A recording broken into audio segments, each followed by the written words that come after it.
To, assalamu alaikum wa rahmatullahi wa barakatuhu.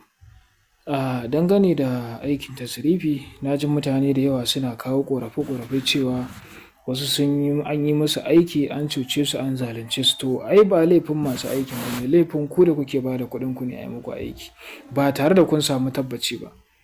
To, ta yaya ne za ku samu wannan tabbaci? Ka kira mutum ta bidiyo call, in dai bai ɗaga ba ka guje shi. Abu na biyu, ka saurari voice ɗinsa da yake maka a WhatsApp, sannan ka haɗa shi da bidiyonsa da yake tura maka na aiki. Sannan ka saurari kwanan wata akan aikinsa da yake faɗa. A yau ɗin nan da muke wannan bidiyo muna 20 ga watan Satumba, ranar Asabar kenan.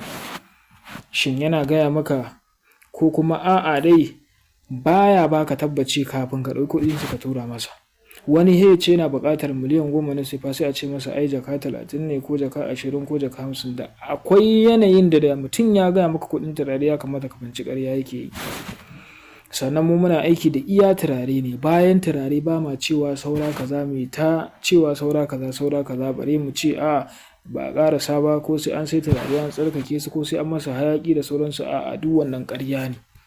In kana buƙatar sanin asalin menene tasrifi, to ni ne naku Sharif Umar Mahdi, ba fariya ba ne ba kuma na fito domin na yi muku wani daɗin baki ko ne muku wani zantuttuka waɗanda zan ci hankulinku a kai ba ne. A'a, ina so ne ya kasance cewa ko da ba ku yi aiki tare da ni ba, to ku fahimci me ake nufi da tasrifi. Ka yi magana da ni domin sanin menene asalin tasrifi. In dai ka san iya menene asalin tasrifi, wannan kawai ya wadatar mun. Ba dole sai ka aiki da ni ba, kuma za ka iya zuwa har inda nake.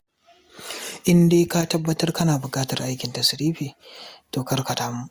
Kada ka yi wata kawai ka yi min magana a WhatsApp 09017904636, ko kuma ka yi magana a ɗaya lambar mai 70 da izinin Allah. In ka yi magana da wannan ba a samu amsa ba, sai a magana da wannan, insha Allahu za ka samu amsarka. Mutanen da suke cewa ba a aikin tasrifi ko kuma aikin tasrifi ƙarya suke yi. Da akwai aikin tasrifi, sannan aikin tasrifi gaskiya ne. Kama bibiyi channel ɗina, insha Allahu za ka samu tabbaci akan aikin tasrifi. Bare kuma ka ɗau lamba ta ka min magana a WhatsApp, da izinin Allah sai na baka tabbaci kafin mu yi aiki tare. Daga naku ni Sharif Umar Mahdi, inkiya Umar, sunana Umar amma ana kirana da Sharif Umar Mahdi. Ina muku fatan alkhairi daga nan kudu maso gabas tsakanin Kamaru da Najeriya, Salita Sabuwar Unguwa, gida na 306, kusa da masallacin Liman Ibrahim Setuke. Ba a ce babu abu ba. Duk wanda ka ji yana cewa babu abu, to shi ne baya da shi.